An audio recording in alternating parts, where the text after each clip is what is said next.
Hey everyone, Todd here.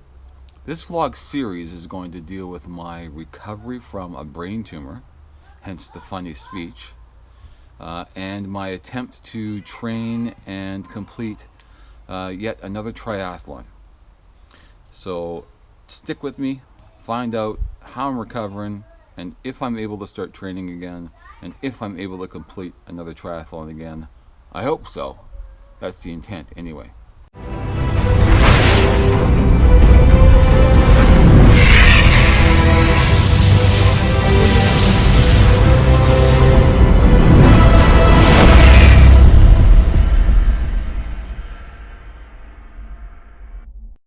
A little background on me: I'm 49 years old, father of a couple 20-something kids, active all my life.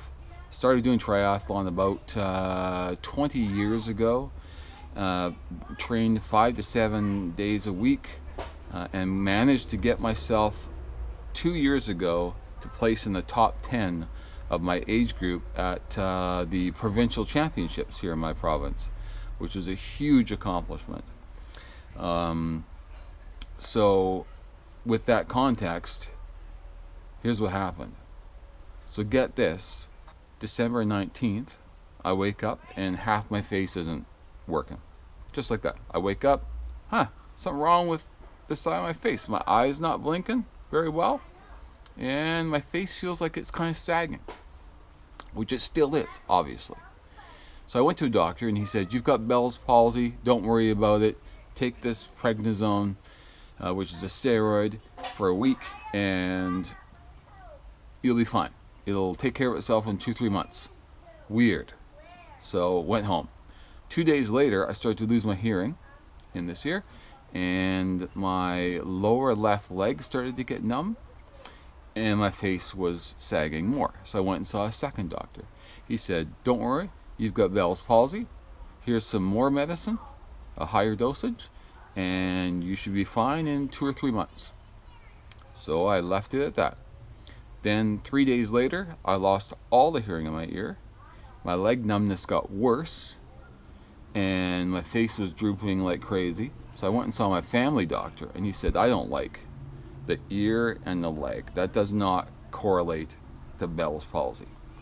So I went to a specialist. He said, "I don't think you've got Bell's palsy. You need to get your head scanned." So I went to the hospital, and long story short, after multiple MRIs, CT scans, you name it, they came back and said, "You got a brain tumor, dude." And what I had was a cavernous angioma located near the brainstem in an area called the cerebelloponte angle. All that to say is, this lesion or tumor was really close to the part of my brain where the nerves from my face ran, my ear, my leg, all sorts of other stuff that you don't want pressure on. And it had begun to bleed. So it wasn't the tumor or a lesion per se, it was the bleeding that was causing the problem. So on January 12th of this year, I went in for surgery. They evacuated all of the fluid and blood, and they saw that my facial nerve was swollen to 3 times normal size, and said that in 12 months I might start to get some function back. So that's where I sit today. Today's April. It's 3 months later. I've gotten 0 function back in my face or my eye. It's a real pain. I'll talk about it in the next episode. Still deaf in this ear, although I'm starting to hear kind of tinny, electronic-y kind of sounds, so I'm hopeful that that means the nerves are starting to slowly come back to life. Non-cancerous, which is good. They don't know why these lesions start to bleed. They usually don't. Mine did. So they don't know why they start to bleed. They don't know if they're going to re-bleed. Sometimes they do. I sure hope that means I'm not going in for another brain surgery, because that was not fun. But here's where I sit. Recovered fully in terms of my ability to train. I've been cleared to go back in the gym and swim, bike, run again. So I'm going to talk about my journey towards getting my training going again, seeing if I can swim, bike, run again, seeing if I can get back into triathlon, It's going to be a long haul, and I'd love to have you guys along for the journey. So if you guys want to subscribe, you can stay in touch with what I'm up to.